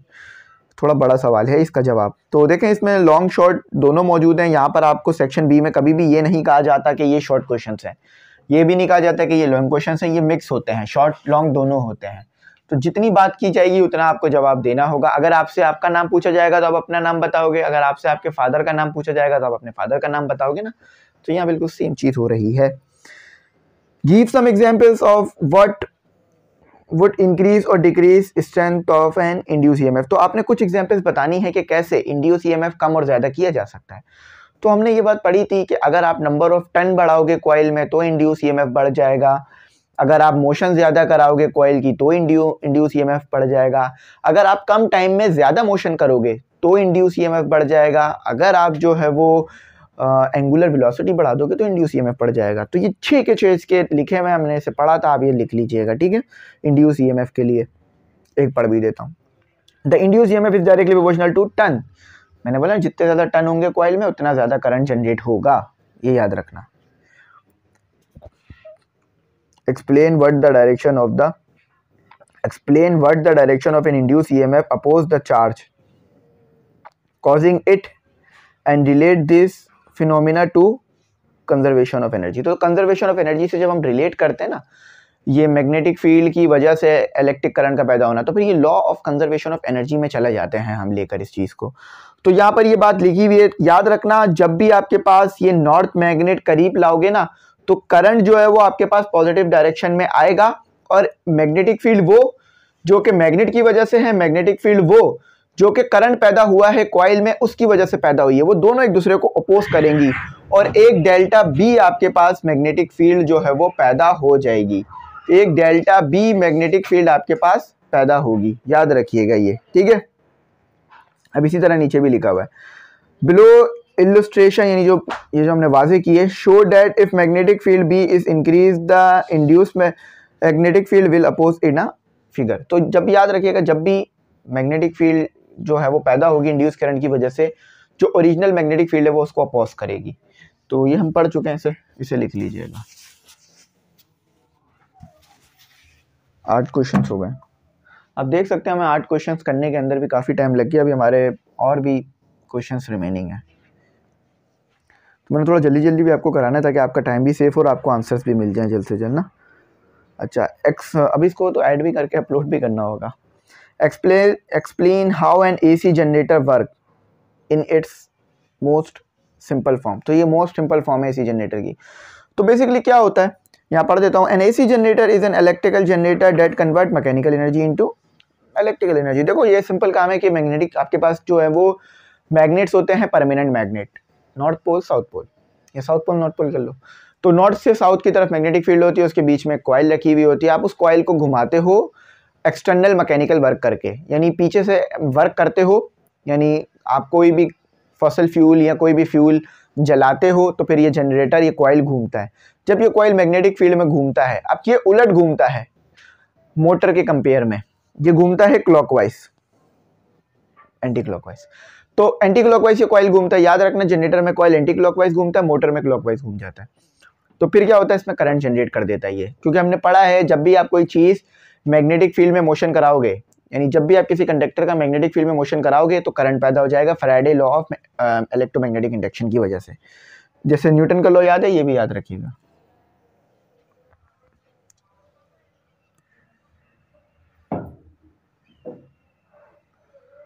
अच्छा, एक मुझसे छोटी सी मिस्टेक हो गई कि मैंने ना इधर 6 ही लिखे रहने दिया, डायग्राम वाइग्राम बना रहा था 6 ही लिखा हुआ था, लेकिन ये 7 हमारा हो गया। 7 में हमने क्या पढ़ा, हमने वो जो करंट की डायरेक्शन, वो जो हमारे पास इफेक्ट्स होते हैं मैग्नेटिक फील्ड, जब इलेक्ट्रिक फील्ड इंड्यूस करंट जब पैदा होता है तो वो पढ़ लिया। फिर उसमें हमने जो मैग्नेट मूव करता है वो पढ़ लिया। फिर हमने एसी करंट पढ़ लिया, तो एसी जनरेटर पढ़ लिया। तो हमारे पास क्वेश्चन नंबर 10 ही आएगा। Explain the unit of mutual induction and provide an example. तो देखिए यहाँ पर मैं ना आपको ये कहूँगा कि म्यूचुअल इंडक्शन का यूनिट आप वैसे भी याद रख सकते हो, हेनरी होता है। म्यूचुअल इंडक्शन ये एक साइंटिस्ट के नाम पर है, लेकिन यहाँ पर अगर आप वैसे आप याद रखना चाहो ना, तो इसका यूनिट पता है क्या बनता है? इसका यूनिट बनता है वेबर पर मीटर और फिर नंबर ऑफ टन के हिसाब से। तो इसका यूनिट थोड़ा सा मुश्किल है, लेकिन सिंपल याद रखो तो इसका यूनिट होता है Henry. The units of mutual induction is Henry. Henry Henri Becquerel, ये हेनरी बेकरेल नहीं है, ठीक है, ये हेनरी एक साइंटिस्ट का नाम है, ये है। आई होप याद रख सकेंगे आप लोग। एन नहीं बनाया, ये मैंने आर बनाया, जो आप लोगों को एन लग रहा होगा, Henry. Recognize that a transformer is based on the concept of mutual induction between two coils। तो इस चीज़ को पहचाने कि आपके पास जो ट्रांसफार्मर होता है ना, वो म्यूचुअल इंडक्शन के प्रिंसिपल पे काम करता है। और म्यूचुअल इंडक्शन का प्रिंसिपल हमारे पास कहाँ से आ रहा है? वो हमारे पास फैराडे लॉ ऑफ इंडक्शन से आ रहा है। तो अगर ये लिख दिया जाए ना कि transformer Faraday law of induction के प्रिंसिपल पे काम करता है, तो भी ठीक है। When an electric current passes through a primary coil, changes with time and EMF induced in the secondary coil। Simple सी बात है कि अगर प्राइमरी कॉइल में करंट चेंज होगा तो सेकेंडरी कॉइल में आपके पास इंड्यूस EMF आपके पास पैदा हो जाएगा। ठीक है भाई, तो ये पूरा जवाब है, आप एज इट इज उतार लीजिएगा। मैं आगे क्वेश्चन नंबर 12 की तरफ चले जाता हूँ। हम पढ़ चुके हैं ट्रांसफार्मर को। अगर आपको और डिटेल देखें, याद रखिएगा, मैं जो काम एक बार कर चुका हूँ यूट्यूब पर, आपके लिए वो मौजूद है। तो मैं अगर दोबारा यहाँ पर ट्रांसफार्मर को डिटेल में समझाऊं तो इससे अच्छा ये नहीं होगा कि आप वो वीडियो देख लीजिए। तो आप लिखिएगा ट्रांसफार्मर एमई इंग्लिश सेंटर, आपको वीडियो मिल जाएगी। ठीक है, पहले ही वीडियो आ जाएगी इंशाल्लाह। तो इसलिए मैं बार बार आपको ज़्यादा डिटेल में नहीं लेके जा रहा हूँ हर क्वेश्चन के, क्योंकि बहुत से बच्चे ऐसे हैं जो रोज़ लेक्चर देखते हैं। हमने ये 1.5 हफ्ते में चैप्टर कंप्लीट कर रखा है, तो अभी आपके लिए तमाम चीज़ें फ्रेश हैं, तो आप लोग समझ रहे होंगे फ़ौरन। Explain what rule transformer play in alternating current. तो क्या रोल होता है हमारे पास ट्रांसफार्मर का जो प्ले करता है वो अल्टरनेटिंग करंट में? Transformer is a device that transfer electrical energy from one alternating current to one और मोर अदर सर्किट। तो याद रखना, ट्रांसफार्मर वो डिवाइस है जो कि एसी जनरेटर पे ही काम करता है और ये अल्टरनेटिंग करंट की मदद से एक कॉइल में दूसरे कॉइल में जाके करंट पैदा कर डालता है। 13। ठीक है, तो क्वेश्चन नंबर 13 है, determine the function of transformer in the process of moving electric current from the power plant to home. तो देखो, अब यहाँ पर ये बड़ा कॉन्सेप्चुअल क्वेश्चन है और ये मैंने बहुत डिटेल में समझाया था कि अब ये बताओ कि कैसे ट्रांसफार्मर हेल्प करता है करंट को लाने में। बेसिकली ये वर्डिंग नहीं है, वर्डिंग इसकी ये है कि फंक्शन बताओ कि ट्रांसफार्मर का क्या होता है, कि कैसे वो आपके घर तक करंट आता है पावर प्लांट से। लेकिन इसको मैं सिंपल करूं तो बस वो यही बात कह रहे हैं कि जब आपके घर तक करंट आता है ना पावर प्लांट से, तो उसमें ट्रांसफार्मर का क्या रूल है। सिंपल है भाई, पावर प्लांट है आपके पास, ये एक पावर प्लांट है, करंट पैदा करने वाला, ठीक है, करंट बनाने वाला पावर प्लांट। अब अच्छी डायग्राम बनी है, टाइटेनिक का शिप नहीं बनाया, ये मैंने अच्छी डायग्राम बनाई है। तो यहाँ आ गया आपके पास ट्रांसफार्मर, ठीक है, यहाँ आ गया आपके पास पोल, ठीक है, जिसपे ये लगा हुआ होता है तार, थोड़ा सा और खतरनाक बना देता है। फिर आ गया एक और ट्रांसफार्मर, अब आ गया आपका घर, ठीक है, इसी तरह की डायग्राम आप चाहो तो उसमें ही बना सकते हो, बोर्ड के पेपर में अच्छे नंबर आएंगे, क्योंकि फिर वो टीचर देखेगा कि आपने इतना अच्छी तरीके से एक्सप्लेन कर दिया चीज़ को। ये आ गया आपका घर। पावर प्लांट में क्या हुआ, वोल्टेज करंट पैदा हुआ, ठीक है, और इस ट्रांसफार्मर को आया। अब ये जो पावर और वोल्टेज आई थी ना, ये बहुत कम थी, ये वोल्टेज कम था, तो यहां मैंने लगा दिया SP, step up transformer. SP नहीं लिखता है, SU, क्योंकि करेंगे में से स्टेप अप ट्रांसफार्मर। तो इसने क्या किया, वोल्टेज को बढ़ा दिया। इसने क्या किया, वोल्टेज को बढ़ा दिया। पहले वोल्टेज कम था, पावर प्लांट से जो वोल्टेज आया वो कम था, तो स्टेप अप ट्रांसफार्मर लगाने से ये बढ़ गया। अब ये वोल्टेज यहाँ तक आ गया, मतलब हज़ार कई 100 किलोमीटर का फासला तय कर कर आपके घर तक वाले ट्रांसफार्मर में आ गया, लेकिन वोल्टेज ज़्यादा आया है। अगर डायरेक्ट घर को दिया तो घर को नुकसान पहुंच जाएगा। तो अब क्या किया, इस वोल्टेज को कम कर लिया और आपके घर में ये पावर आ गई। और फिर आपके घर में जो बल्ब लगा हुआ था, ये देखो ये बल्ब है एक छोटा सा, चलो यहाँ बल्ब लगाता हूँ, ये जलने लग गया और आपको इलेक्ट्रिसिटी मिलने लग गई। ठीक है भाई, एज सिंपल एज जो हो सकता था मैंने कर दिया। वीडियो पॉज करके ना डायग्राम ड्रॉ कर लीजिएगा अगर आप चाहें तो। अक्सर मैं क्लास में समझ रहा होता हूँ ना, पढ़ रहा होता हूँ अपनी यूनिवर्सिटी में, तो मैं सोचता हूँ कि काश कोई पोस्ट करने का बटन होता है यूनिवर्सिटी में, टीचर का दोबारा सुन लेते क्या बात की है, पूछनी पड़ती है फिर दोबारा। आपके पास ये ऑप्शन है पोस्ट करने का यूट्यूब पर, इसका इस्तेमाल कर लिया करें, जो समझना है दोबारा सुन लिया करें। आखिरी सवाल है, compile a list of numerous application of transformer step up and step down. तो स्टेप अप स्टेप डाउन की जो बेहतरीन इस्तेमाल है वो बताने हैं आपने कि कहाँ कहाँ ये इस्तेमाल हो रहा है। याद रखना, step up step down transformer सिर्फ उधर इस्तेमाल नहीं हो रहा होता आपके पास, क्या कहते हैं, आपके घर के बाहर जो ट्रांसफार्मर लगा हुआ है, ये आपके बैटरी के अंदर भी होता है, मतलब ये चार्जर के अंदर। आपका जो चार्जर है, मतलब आपका मोबाइल इतना भी करंट बर्दाश्त नहीं कर सकता जो कि डायरेक्ट आपके घर से आ रहा है। अगर आपको पता है आपने कोई डायरेक्ट तार लगा दिया चार्ज करने के लिए बैटरी को, तो बैटरी फट जाएगी फौरन से, क्योंकि वो एकदम से उसको करंट मिलेगा। तो क्या करते हैं, आप चार्जर लगाते हैं। चार्जर क्या काम करता है, या अडॉप्टर क्या काम करता है, चार्जर, इसके अंदर एक ट्रांसफार्मर होता है, ये करंट कम कर देता है। बेसिकली वोल्टेज को कम ज्यादा करने के लिए जो चीज इस्तेमाल हो रही है ना, वो ट्रांसफार्मर है, और करंट को कम ज्यादा करने के लिए जो चीज इस्तेमाल हो रही है ना, वो है रेजिस्टर। ये याद रखना बस, इलेक्ट्रॉनिक्स आसान है। तो देखो ऐसे छोटे छोटे ट्रांसफार्मर आपने लगे हुए देखे होंगे। तो अभी आपके पास है एप्लीकेशन ऑफ ट्रांसफार्मर, जिसमें आपको स्टेबलाइजर, जो कि आप लोग घर में अपने रेफ्रिजरेटर के साथ लगाते हैं, एक अडॉप्टर खोल के दिखाया हुआ, उसमें छोटा सा लगा हुआ है ट्रांसफार्मर। फिर आपके पास लगा हुआ है, आपके घर में होता है सर्किट ब्रेकर, जो कि सर्किट को ब्रेक कर देता है। बस ये है आपके पास, ठीक है। चले भाई, अल्हम्दुलिल्लाह हमने कवर कर लिए हैं, लेकिन अब सबसे इंपॉर्टेंट काम अब कराऊंगा आपको मैं कराऊंगा न्यूमेरिकल्स। तो भाई देखें, मेरी मेहनत आप लोगों के लिए ही है, तो मैं तो चला जाऊंगा, लेकिन ये मेहनत आपके लिए रहेगी जब तक ये बुक्स हैं, ठीक है। तो आपने क्या करना है, आपने इससे सीखना है, पढ़ना है, समझना है। चलें यहाँ एक छोटी सी बात को इंक्लूड कर देता हूँ, कहना नहीं चाह रहा था लेकिन मैंने कह देता हूँ, चले आपके लिए फ़ायदा हो जाएगा। क्योंकि मैं सोचता हूँ कि मैं आपका ये जो 1-2 मिनट भी अगर मैं बीच में से निकालूंगा ना, तो कहीं ऐसा ना लगे आपको कि सर लंबी कर रहे हैं बात को या टाइम वेस्ट कर रहे हैं। लेकिन मैं फिर बता रहा हूँ कि किसी की एक अच्छी बात कहीं ज़्यादा बेहतर है किसी के दिए हुए पैसों से। फॉर एग्जाम्पल, आपको हेल्प की ज़रूरत है, चले मुझे हेल्प की ज़रूरत है, किसी ने मुझे 1000 रुपये, चले लाख रुपए दे दिए, पर वो मुझे पता ही नहीं है लाख रुपए खर्च कैसे करने का, लाख रुपए का करना क्या, वो मैं लाख रुपए ज़ाया कर दूंगा। लेकिन किसी ने मुझे सिर्फ 1000 रुपये दे दिए और एक अच्छी बात बता दी कि बेटा आपने ना ऐसे काम करना है तो आपको बहुत मुनाफा होगा, तो फिर क्या होगा, मैं उस लाखों रुपए से खुद, उस 1000 रुपये से खुद लाखों रुपए कमाता जाऊंगा। कहावत है ये आपके पास जैपनीज में या चाइनीज में, कि अगर आप किसी को मदद करना चाहते हो ना, तो उसको मछली पकड़ के नहीं दो, उसको मछली पकड़ना सिखा दो। बात सिंपल, समझ में आ गई। अगर आप उसको मछली पकड़ के दोगे तो सिर्फ वो एक मछली खा पाएगा, फिर तो वो बेचारा फिर भूख लगेगी उसे। लेकिन अगर पकड़ना सिखा दोगे ना, जब जब भूख लगेगी मछली पकड़ के खा लेगा और उस मछली को बेचेगा भी, एक दिन ताजिर बन जाएगा। कितनी ज़बरदस्त बात है। तो इल्म सिखाया जा रहा है, अच्छी बात है, लेकिन क्यों सिखाया जा रहा है ये भी बच्चों को बता दिया जाए ना, तो फिर वो खुद से इंटरेस्ट लेंगे पढ़ाई में, खुद से सीखेंगे, खुद से समझेंगे, और फिर इंशाल्लाह एक वक्त ऐसा आएगा कि हमें फिर पढ़ाने के लिए ना आपको टाइम नहीं देना पड़ेगा कि भाई आप इस टाइम पे पढ़ने आए। आप लोग खुद ही बोलेंगे कि सर इस टाइम पे क्लास होनी चाहिए, इस टाइम पे क्लास रख लीजिए। तो वो एक रेवोल्यूशन होगा पाकिस्तान की हिस्ट्री में, ठीक है। अभी मैं बोल दूं ना एक्स्ट्रा क्लास है, तो अक्सर बच्चे बोलेंगे नहीं नहीं नहीं गलत है, क्योंकि कोर्स भी कवर होता है, क्योंकि वो फिर बच्चे बोलते हैं कि अब हमें ही तो पढ़ना पड़ेगा।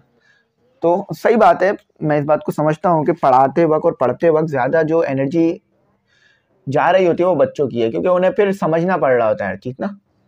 तो चले न्यूमेरिकल में, तो बाकी ये समझा दिया मैंने बात कि पढ़ना ज़रूरी है, आपने पढ़ना है और अच्छा सा कोई इंसान बनना है। और मुझे याद रखिएगा जब कोई बड़ा इंसान बन जाए तो, यानी कोई एक अच्छा ओहदा आपको मिले ज़िंदगी में, तो फिर आप मुझे अपनी दुआओं में ज़रूर याद रखिएगा, ठीक है। तो इंशाल्लाह मिलेगा, बस आपने काम करना है। तो चलो पढ़ते हैं क्या लिखा हुआ है। मैं गिवन डेटा लिखता जाऊंगा, आप उतारते जाइएगा। देखो मेरे पास भी ये जो है ना आपकी बुक ही है। मैं जब भी तो पीडीएफ देता हूँ तो खुद भी पीडीएफ से पढ़ाता हूँ और पढ़ता हूँ, तो मेरे लिए भी पीडीएफ काफ़ी हेल्पफुल हो जाते हैं। अब देखो मुझे ना 3 बुक्स कैरी करनी होती हैं एक साथ, मैथमेटिक्स, फिजिक्स और इंग्लिश। अब ये तीनों बुक मैं अपने साथ यूनिवर्सिटी लेके जाऊंगा, मेरे लिए बड़ा प्रॉब्लम हो जाएगी, क्योंकि मुझे पास मेरी एक्स्ट्रा कॉपी भी हैं, फिर ये बुक्स भी हैं। तो पीडीएफ कैरी कर लूँ, पीडीएफ तो जितने कैरी कर लूँ कोई प्रॉब्लम नहीं है, क्योंकि मोबाइल में तो पीडीएफ बड़ा हेल्पफुल हो जाते हैं। तो आप भी पढ़ा करें पीडीएफ से, ये नहीं सोचा करें कि ये मॉडर्न चीज़ें पढ़ें। अब वायर कैरिंग 4 एम्पियर करंट, तो देखो इन्होंने 4 एम्पियर लिख दिया तो भी आपको बात समझ आ जानी चाहिए कि करंट की बात कर रहे हैं। एंड हैज लेंथ कितनी दे दी है आपको, दे दी है 5 सेंटीमीटर, 15 सेंटीमीटर। तो इसको सेंटीमीटर में नहीं रखते हैं, इसको मीटर में कन्वर्ट करते हैं। मैं कैलकुलेटर उठा लेता हूँ, क्योंकि फिर कैलकुलेटर उठा लूंगा तो फिर काम करने में आसानी हो जाएगी, वरना फिर मुझे ना वैसे काम करना पड़ेगा। तो 15 को डिवाइड कराएंगे अगर आप 100 से, तो आपके पास जो L आ रही है वो 0.15 मीटर आ रही है। ठीक है, इसको पहले ही मीटर में कर लिया करें, ताकि कभी कभार ना बच्चे इसको सॉल्व नहीं करते हैं तो फिर एज इट इज ही पुट कर देते हैं, तो आंसर गलत निकलता है। ये छोटी छोटी सिली मिस्टेक्स नहीं करिएगा। Between the poles of a magnet is keeped at an angle of, angle दिया हुआ है, आप फॉर्मूला समझ गए होंगे 30 का। To the uniform magnetic field B दी हुई है आपको। अब मैंने बताया था मैग्नेटिक फील्ड का यूनिट टेस्ला है। ठीक है, फोर्स पता करें, कौन सा फॉर्मूला लगेगा।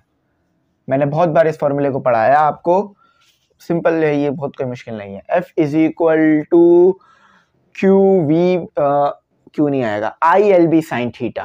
देखो मुझे भी ये फॉर्मूले याद हैं, मैंने एप्टीट्यूड टेस्ट की तैयारी में इन फॉर्मूलों को 100-200 बार पढ़ा है, जब जाके याद हुआ है। इतनी बार आपको भी पढ़ना होगा, इससे पहले याद हो जाएगा। देखो मेरी लर्निंग पावर हल्की है, मैं मानता हूँ, आपकी शायद अच्छी होगी, तो आपने भी इतनी बार पढ़ना है। क्या है, F is equal to ILB sine theta. तो F equal to ILB sine theta, values को सब्स्टिट्यूट कर दीजिए, यानी पुट कर दीजिए। सब्स्टिट्यूट का मतलब होता है पुट करना, सब्ट्रैक्ट का मतलब होता है माइनस करना। तो 4 एम्पियर, अच्छा 0.15 एम्पियर, 0.8 एम्पियर साइन थीटा। देखो हमने पढ़ा था साइन थीटा कितना होता है, साइन 30 कितना होता है। चलें, साइन 30 0.5, इन दोनों को मल्टीप्लाई करें, सबको एक साथ कर लीजिएगा। तो चले लिख लेते हैं पहले 4, 0.15, 0.8। अब यहाँ पर एक डाउट आपका मैं क्लियर करता हूँ। अगर आप ये पूरी कैलकुलेशन एक साथ कर दें, यानी थोड़ा सा ना ये टिल हो रहा है, लेकिन ये मैं सीधा लिख रहा हूँ, फिर पता नहीं क्यों टिल हो रहा है थोड़ा सा। हाँ ये टिल हो रहा है, चलो मैं आगे सही करता हूँ इसे। तो अगर ये सारी कैलकुलेशन आप एक साथ कर देना, सारी कैलकुलेशन एक साथ कर दें, तो भी कोई प्रॉब्लम नहीं है, नंबर नहीं कटेंगे आपके, आंसर देखना है आपका। लेकिन अगर आप 2-2 करके सॉल्व कर लें तो भी आपका आंसर सही आना है। तो मैं 2-2 करके सॉल्व कर लेता हूँ, क्योंकि अक्सर मुझे बच्चे बोलते हैं सर आपने एक साथ सॉल्व कर दिया, तो फिर मैं उनको बोलता बेटा इसमें कोई प्रॉब्लम की बात नहीं है। तो उनकी आसानियों के लिए और आपकी आसानी के लिए भी मैं ये पूरा करता हूँ, फिर इंशाल्लाह आप खुद करेंगे तो फिर आपको प्रॉब्लम रहेगी ही नहीं। तो अब आप समझ गए होंगे कि आंसर आ गया हमारे पास 0.6 multiply by 0.4, the answer is 0.25, sorry 24। और फोर्स है तो यूनिट आप अच्छी तरीके से जानते हैं, न्यूटन। ठीक है, ये आप लोगों का आंसर था, और अल्हम्दुलिल्लाह बिल्कुल ठीक हमारा आंसर आया है। आंसर्स नहीं, आंसर एक करा है हमने अभी तक। आ जाए क्वेश्चन नंबर 2 की तरफ चलते हैं। कोई न्यूमेरिकल इसके आसान है। ठीक है, अ स्क्वायर लूप, यानी एक स्क्वायर लूप है, एक लूप बना हुआ है ना। लूप आपने देखा होगा कैसे बना हुआ होता है स्क्वायर का। लूप वैसे तो ऐसा होता है ना, ये सर्कल है, लेकिन लूप भी इसी तरह का होता है। लेकिन यहाँ स्क्वायर लूप कह रहे हैं तो इस चीज़ की बात हो रही होगी, इस तरह की शेप की बात हो रही होगी। A square loop of a wire of site. देखो याद रखना, जब भी स्क्वायर की बात कर दी है और एक साइड बता दी है, तो याद रखना बकिया की साइड भी यही होंगी, क्योंकि स्क्वायर में चारों साइड सेम होती हैं, आपको ये बात पता है। तो मैं इसको एल से ले लेता हूँ अभी। ठीक है, इसकी जो हमारे पास वो है ना पेरीमीटर, इसको डिवाइड करा देते हैं। तो ये वैसे तो मुझे पता था 0.02 आएगा, लेकिन फिर भी मैं एक मिस्टेक ना हो जाए तो इसके लिए कर रहा हूँ, ये कंफर्म करने के लिए, ठीक है, क्योंकि एफिशिएंसी हमें ना पेपरों में करनी है, ठीक है। यहाँ पे देख लेते हैं गिवन डेटा और टू फाइंड, बाकी मैं उस क्वेश्चन को यहाँ से मिटाता हूँ, यहाँ लिख लेता हूँ। चलें, और करंट कितना है आपके पास? करंट है आपके पास I 2 ampere. Uniform magnetic field, कम दी हुई मैग्नेटिक फील्ड आपको, लेकिन ये B से ही डिनोट करिएगा, मेरी तरह T ना लिख दीजिएगा, ठीक है। 0.7 टेस्ला। टेस्ला पता है ना क्या है? गाड़ी आपके पास, एलॉन मस्क, तो मीम भी आपने देखा होगा, this is Elon Musk with the plane of loop, what is the magnitude of torque. तो फॉर्मूला क्या था? BIAN sine theta, BIAN cos theta. Force पता करनी है, ये पता करनी है ना, कह रहे ना टॉर्क, सॉरी फोर्स नहीं होती इसमें, टॉर्क होती है। तो इसमें पता करना है टॉर्क, टॉर्क भी फोर्स ही होती है, लेकिन उसमें एरिया भी वो भी आ रहा था, मूवमेंट आ। तो ये आपके पास फॉर्मूला है, लेकिन एक मसला है, इन्होंने नंबर ऑफ टन गिवन नहीं किया हमें इसमें, इन्होंने हमने पढ़ा नहीं वो हिस्सा।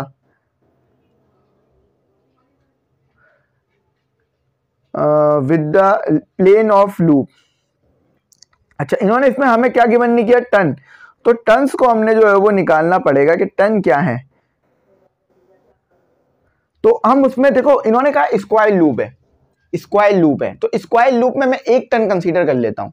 देखो अगर टन ज्यादा होते ना, 1 या 2-3 टन होते, तो वो खुद कह देते कि भाई हमारे पास 2-3 टन है, लेकिन उन्होंने नहीं कहा 2-3 टन, तो मैं 1 टन का तसव्वुर कर रहा हूं, क्योंकि वो स्क्वायर लूप क्या है उन्होंने मुझे। तो मैं इसकी ब्राइटनेस कम ही रखें ताकि आपके लिए विजिबल रहे। तो मैं टन जो है ना वो 1 कंसीडर कर रहा हूँ, 1 टन है इसमें। सोल्यूशन की तरफ चलते हैं। फॉर्मूला क्या है? Torque is equal to BIAN cos theta. सब कुछ सही है, ए नहीं है, देखिए ए आ जाएगा आपके पास, ये एल लेगी। एरिया ऑफ स्क्वायर का फॉर्मूला क्या होता है?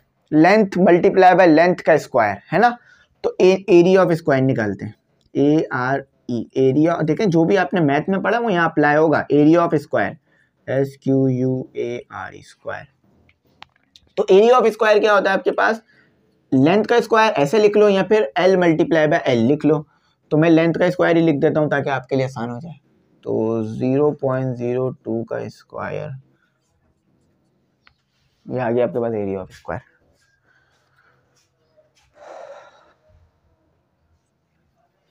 .02 का स्क्वायर। आज ना संडे है, लेकिन फिर भी मैं आप लोगों के लिए वीडियो रिकॉर्ड कर ही रहा हूँ। मैं हर संडे यही करता हूँ, वीडियो रिकॉर्ड करता हूँ। तो ऐसे लिखना चाहो 0.004, बिल्कुल ठीक है, और मीटर स्क्वायर जरूर लिख लेना, या ऐसे लिखना चाहो इसको और कर लो, 4 मल्टीप्लाई 10 की पावर 4, तो भी बिल्कुल ठीक है, ठीक है।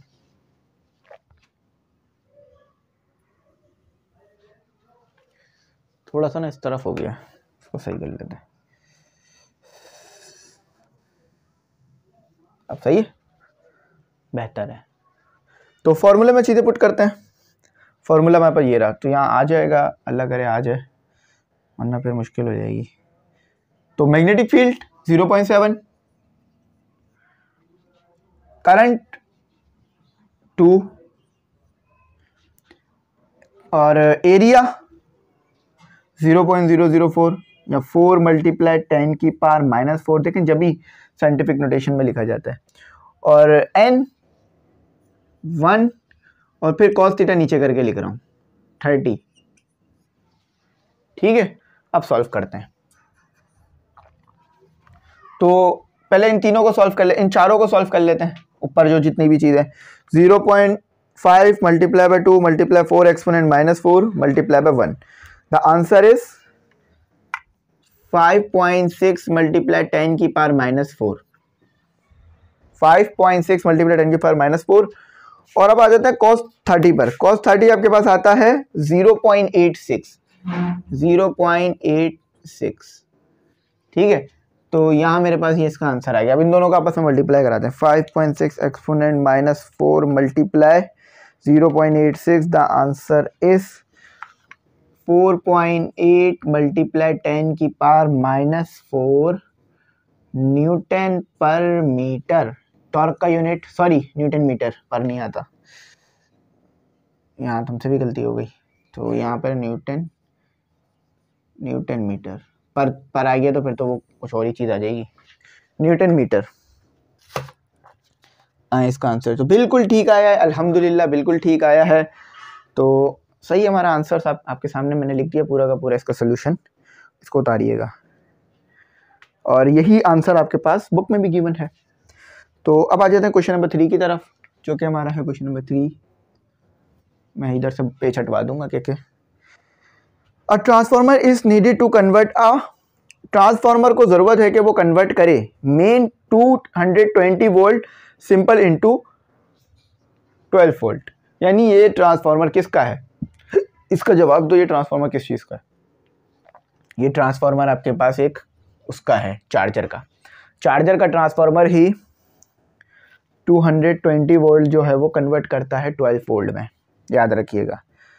अगर आप मोबाइल में थोड़ा टैग वैग की वीडियो देखते हैं तो आपको ये बात पता होगा, उस पर लिखा होता है कि ये 200 वोल्ट को इतने वोल्ट में 20 वोल्ट 50 वोल्ट जितने भी ज़रूरत है, बैटरी जितना बर्दाश्त कर सकती है उसमें कन्वर्ट करेगा।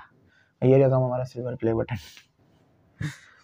अ transformer is needed to convert, तो यानी आपका बेसिकली गिवन डेटा में क्या कह रहे हैं, ये आपके पास जो VP दिया हुआ, इन्होंने कितना दिया हुआ, मेन 220V और VS दिया हुआ है। देखो इतने से इतने में ले जाना है, यानी ये VP था तो ये VS हुआ होगा, ज्यादा था तो कम हुआ होगा, यानी स्टेप डाउन ट्रांसफार्मर की बात कर रहे हैं।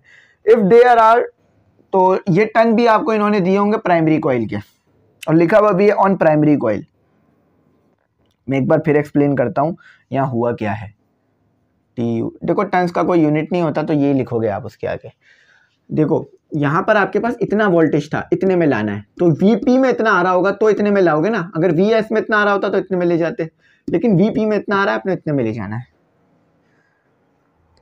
तो ये कह रहे हैं कि then find the turns on the secondary coil. तो सिंपल है, तो आसान ही आ गया, बल्कि बहुत आसान दिए मैंने इसमें न्यूमेरिकल्स। क्या फॉर्मूला होता है, VP is equal to VS equal to NP upon NS। उल्टा भी लिख सकते हो इसे आप, ये भी लिख सकते हो VS upon VP equal to NS upon NP। बस ये ध्यान रखिएगा कि VP के सामने VP रहना चाहिए, NS के सामने NS रहना चाहिए। ऐसा नहीं है कि VP के सामने NS कर दिया, तो फिर तो गलत है आपका सवाल।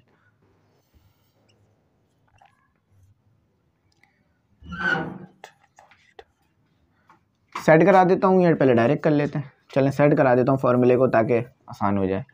इसको उधर ले जाओ, उसको उधर ले जाओ। देखो ये NS क्या हो रहा है, मल्टीप्लाई डिवाइड, तो वहां जाके हो जाएगा मल्टीप्लाई, ठीक है। ये क्या हो रहा है, मल्टीप्लाई, यहाँ पे डिवाइड, तो वो VP के साथ हो जाएगा जाके मल्टीप्लाई। VP क्या हो रहा है, मल्टीप्लाई, नीचे आके हो जाएगा डिवाइड।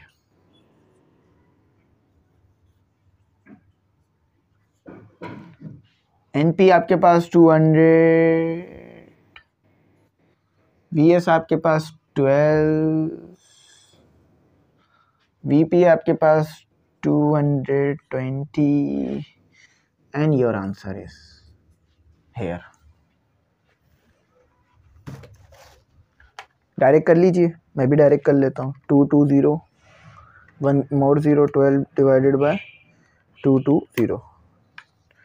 तो आपको जो है ना वो टन देने पड़ेंगे। और देखो ये बिल्कुल मैंने सही बात करी थी कि ये आपके पास स्टेप डाउन ट्रांसफार्मर है, TURNS टन।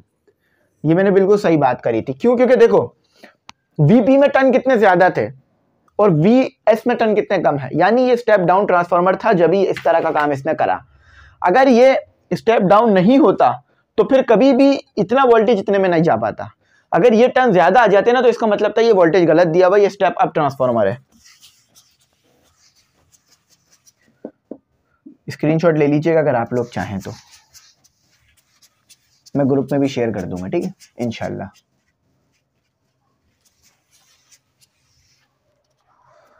इसमें ना ड्यूरिंग द वीडियो तस्वीर लेने का ऑप्शन नहीं है। मेरे पाँव पे ना डस्टर गिर गया, ऐसा लगा किसी ने पाँव पे कुल्हाड़ी मार दी, मतलब कोई भारी चीज़ फेंक दी, दर्द हो रहा है। चले करते हैं क्वेश्चन 4। अब देखें ये है कि वीडियो रोक कर जो है ना चेक करेंगे कितनी चोट लगी है। वैसे डस्टर गिरा है, हमारी टीचर तो डस्टर को ना मतलब यूँ दीवार पे मारते हैं ताकि स्टूडेंट चुप हो जाए। कुछ टीचर जो है ना डस्टर को इस पे भी मारते हैं बोर्ड पे, तो वो बोर्ड खराब हो जाता है, फिर उससे निशानात आ जाते हैं। A coil surrounding a long solenoid. Solenoid आपने नहीं पढ़ी है। ये सोलिनॉइड में अगर आपको बताऊं तो ये एक इस तरह का ये होता है सिलेंडर टाइप, इसके ऊपर वायर लगाया हुआ होता है, वायर लपेटा हुआ होता है, समझ गए? समझ लो ये आपके पास एक सिलेंडर है, इसके ऊपर मैंने वायर या धागा घुमा दिया तो बस ये सोलिनॉइड बन जाता है। फिर ये कॉइल नहीं कहलाता। तो ये आपको पढ़ाया नहीं गया। बहुत सी ऐसी चीज़ें हैं जो इन्हें पढ़ानी चाहिए थी, इसमें नहीं दी गई। मुझे लगता था वो होती, क्योंकि वो चीज़ें उसका जिक्र कर दिया गया लेकिन वो चीज़ें नहीं दी गई। The current in the solenoid is changing at a rate.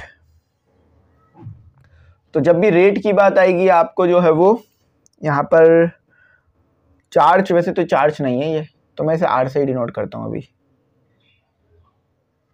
150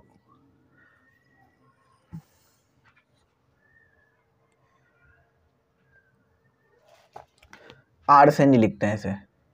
rate की बात की है ना तो ये ऐसे लिखा जाएगा, ठीक है। रेट की बात करते हैं ना तो ऐसे लिखते हैं हम इसे। तो रेट कितना दिया हुआ 150 एम्पेयर पर सेकेंड, करंट के लिए एम्पेयर, टाइम के लिए सेकेंड।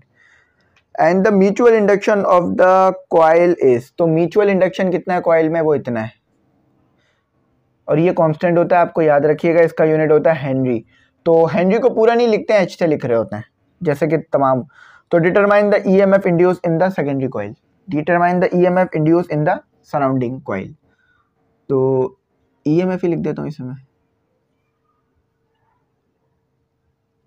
ये आपने बताना है कितना ईएमएफ पैदा हुआ, या इसको ऐसे भी लिखा जाता है, ठीक है, इसको ऐसे भी लिखा जाता है। अब म्यूचुअल इंडक्शन की बात हो रही है तो ऐसे भी लगेगा, क्योंकि वहां पे सेकेंडरी कॉइल में चीजें हो रही होती हैं।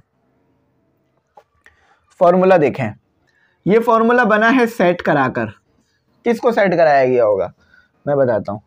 इस फॉर्मूले को बनाया गया है आपके पास, जो फॉर्मूला पढ़ा था ना हमने, ये वाला, E S is equal to delta I P. मैं इसको फिर से इसे लिखता हूँ,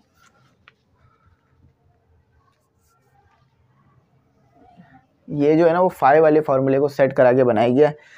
एक काम करते हैं, इसका ना मैं डायरेक्ट फार्मूला लिख देता हूँ। मैं आपको इसका पेज का हिंट बताता हूँ, उस पेज पे जाके इस फार्मूले को देखें कैसे ये फार्मूला बना था। ये रहा आपके पास